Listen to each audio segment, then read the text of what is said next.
नमस्कार, मी राजेंद्र कुमार जाधव. दामाजी न्यूज मध्ये आपल्या सर्वांचे स्वागत. बातमीपत्राच्या सुरुवातीला पाहूया हेडलाईन्स. मंगळवेढा तालुक्यात कानोपात्रा नगर ग्रामपंचायत नव्याने निर्माण होणार, जिल्हाधिकाऱ्यांनी प्राथमिक अधिसूचना केली जारी. दुर्धर आजाराला कंटाळून एकाची गळफास घेऊन आत्महत्या. नंदेश्वर येथून एका 24 वर्षीय वाहन चालक बेपत्ता, पोलिसात तक्रार दाखल. उमरे पागेचा सरपंच, उपसरपंच आणि 2 सदस्य आऊट, सरकारी जागेवरील अतिक्रमण भोवले. भवानी पेठेतील दुकानावर धाड, 68 किलो स्पेशल बर्फी जप्त. आणि अखेर त्या कुत्रा पाळणाऱ्या मालकावर गुन्हा दाखल. आता पाहूया सविस्तर बातमीपत्र. मंगळवेढा शहरालगतच्या दक्षिणेकडील भागाची सर्वात मोठे क्षेत्रफळ असलेली संत कानोपात्रा नगर ग्रामपंचायत निर्माण होणार असून 64 चौरस किलोमीटरपेक्षा जास्त क्षेत्रफळ असलेल्या मंगळवेढा शहराच्या दक्षिण भागाचे लवकरच ग्रामपंचायतीत रूपांतर होणार आहे. 12 ऑक्टोबरला जिल्हाधिकारी कुमार आशीर्वाद यांनी संत कानोपात्रा नगर हे महसूल गाव जाहीर केले आहे. ग्रामपंचायत निर्मितीचा प्रस्ताव शासन दरबारी अंतिम टप्प्यात आहे. त्याची प्राथमिक अधिसूचना प्रसिद्ध करण्यात आली आहे. अंतिम अधिसूचना 1 महिन्यात प्रसिद्ध होणार आहे. या नव्याने होणाऱ्या संत कानोपात्रा नगराची लोकसंख्या 2000 ते 3000 असणार आहे. तालुक्यातील नव्याने निर्माण होणारी ही तिसरी ग्रामपंचायत आहे. नव्याने निर्माण होत असलेल्या संत कानोपात्रा नगर ग्रामपंचायतीमध्ये 2011च्या जनगणनेनुसार एकूण कुटुंबांची संख्या 446 तर लोकसंख्या 1337 आहे. क्षेत्रफळ 64.68 चौरस किलोमीटर असून वनक्षेत्र 15.58 हे असून गायरान जमीन 9.49 हे असणार आहे. 2381 गट नंबर समाविष्ट करण्यात आले आहेत. मंगळवेढा शहरातील शांतीनगर भागात राहणाऱ्या एका 48 वर्षीय इस्माने दुर्धर आजाराला कंटाळून गळफास घेऊन आत्महत्या केल्याची घटना घडली असून याची पोलिसात अकस्मात मयत अशी नोंद झाली आहे.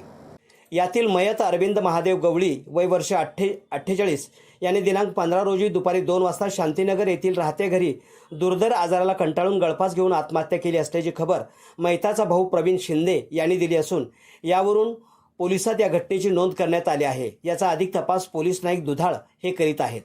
नंदेश्वर तालुका मंगळवेढा येथून एका 24 वर्षीय तरुण वाहन चालक अचानक बेपत्ता झाला असल्याची तक्रार त्याच्या भावाने पोलिसात केली असून पोलीस त्या वाहन चालकाचा कसून शोध घेत आहेत.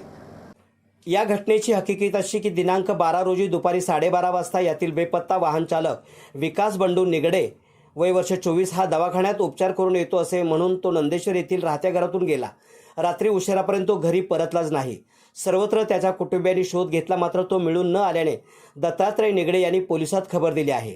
त्याचे वर्णन उंची 5 फूट 2 इंच, अंगाने सडपातळ, अंगात नेसनेस पांढऱ्या रंगाचा शर्ट व निळ्या रंगाची पॅन्ट, केस काळे व बारीक, चेहरा उभट अशा वर्णनाचा तरुण कोणाच्या निदर्शनास आल्यास त्याने मंगळवेढा पोलिसांशी संपर्क साधावा असे आवाहन करण्यात आले आहे.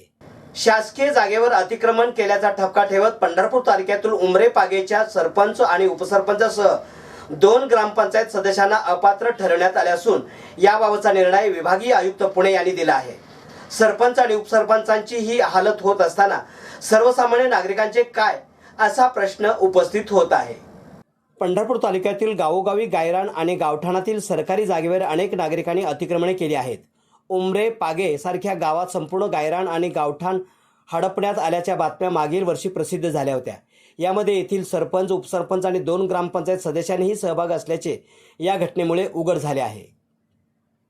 पंढरपूर तालुक्यातील उमरे पागे गावच्या सरपंच कांताबाई महादेव शिंदे, उपसरपंच नागनाथ शंकर कानगुडे, महिला ग्रामपंचायत सदस्य माधवी सुनील होबाले, ग्रामपंचायत सदस्य ब्रह्मदेव बापू कानगुडे यांच्याबाबत विभागीय आयुक्तांनी निकाल जाहीर केला असून त्यांची पदे धोक्यात आली आहेत. National Dalit moment for justice या संघटनेने जिल्हा उपाध्यक्ष आणि सामाजिक कार्यकर्ते धनाजी तुकाराम शिवपालक आणि माणिक कसबे यांनी याबाबतची तक्रार जिल्हाधिकारी यांच्याकडे केली होती. यावर उपजिल्हाधिकारी आणि गट विकास अधिकारी पंढरपूर यांनी जिल्हाधिकाऱ्यांना अहवाल दिला होता. या अहवालानुसार सरपंच, उपसरपंच आणि 2 ग्रामपंचायत सदस्यांना अपात्र ठरवण्यात आले होते. जिल्हाधिकारी सोलापूर यांनी दिलेल्या या निकालाविरुद्ध संबंधितांनी विभागीय आयुक्त पुणे यांच्याकडे दाद मागितली होती. अतिरिक्त विभागीय आयुक्त अण्णासाहेब चव्हाण यांनी याबाबतची सुनावणी घेऊन अपीलकर्त्याचे म्हणणे ऐकून घेतले. सबळ पुराव्याअभावी जिल्हाधिकारी सोलापूर यांनी दिलेला निकाल कायम ठेवून अपील अमान्य ठरवले। त्यामुळे हे चारही ग्रामपंचायत सदस्य अपात्र म्हणून घोषित करण्यात आले आहेत। सोलापूर अन्न प्रशासनाने भवानी पेठेतील एका दुकानावर धाड टाकून स्पेशल बर्फी जप्त केली आहे। दुकानात अस्वच्छता असून अस्वच्छतेच्या ठिकाणी स्पेशल बर्फीची साठवण केल्याप्रकरणी अन्न प्रशासनाने 68 किलो स्पेशल बर्फी तात्काळ जप्त करून नष्ट केली आहे। याची साधारण किंमत 17,000 रुपये आहे, अशी माहिती अन्न प्रशासनाने सहाय्यक आयुक्त सुनील जिंतूरकर यांनी दिली आहे। उत्तम जुताराम चौधरी राहणार भवानीपेठ सोलापूर यांच्या दुकानावर कारवाई झाली आहे। अन्न सुरक्षा अधिकारी श्रीमती पाटील यांनी ही कारवाई केली आहे। जप्त केलेली बर्फी नष्ट केली। बर्फीचे नमुने पुणे प्रयोगशाळेकडे पाठवले आहेत। नमुन्याचा अहवाल आल्यानंतर संबंधितांवर कारवाई करण्यात येणार असल्याची माहिती सुनील जिंतूरकर यांनी दिली आहे। त्याबाबत अधिक माहिती अशी की काल सोलापूर शहर परिसरात पूर्व भागात म्हणून ओळखल्या जाणाऱ्या MIDC येथील लक्ष्मीनारायण टॉकीज समोर पिटबुल जातीच्या कुत्र्याने एका इसमावर जीव घेणा हल्ला केल्याचे व्हिडिओ सोशल मीडियावर व्हायरल झाला होता। काल सकाळच्या सुमारास घडल्याची माहिती मिळाली आहे। आसिफ उस्मान मुल्ला राहणार गोदुताई परुळेकर वसाहत नवीन विधी घरकुल सोलापूर असे जखमी झालेल्या इसमाचे नाव आहे। काल काही कामानिमित्त आसिफ हे लक्ष्मीनारायण टॉकीज समोरून जात असताना तेथे एका गारमेंट कारखान्यातील पाळीव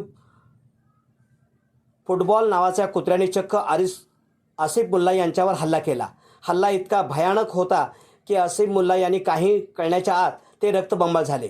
पिटबुल कुत्रा हा आसिफ मुल्ला यांच्या मानेवर, हातावर, डोक्यावर, पोटावर यांच्या अन्य भागावर चावा घेत त्यांनी जखमी केले। परिसरातील नागरिकांनी आसिफ मुल्ला यांना वाचवण्याचा प्रयत्न केले, परंतु गेट बंद असल्याने व तसेच समोरील दृश्य पाहून कोणीच गेटमध्ये प्रवेश करून आसिफ मुल्ला यांना वाचवण्याचा प्रयत्न केला नाही। गेट बाहेरूनच त्या कुत्र्याला मारण्याचे प्रयत्न होते। असो कसेबसे करून आसिफ मुल्ला याला वाचवण्यात नागरिकांना यश आले, याचीच माहिती MIDC पोलिसात देण्यात आली आहे।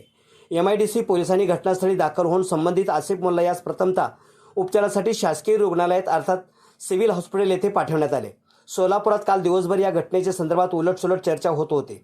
काही लोक म्हणत होते की तो चोर असावा, तर चोरी करण्याच्या उद्देशाने आसिफ गेटमध्ये प्रवेश केला असावा, परंतु काही लोक म्हणत होते की अचानकपणे कुत्र्याने हल्ला केला, त्यामुळे ही घटना घडली अशी उलटसुलट चर्चा नागरिकांमधून ऐकावयास मिळत होती।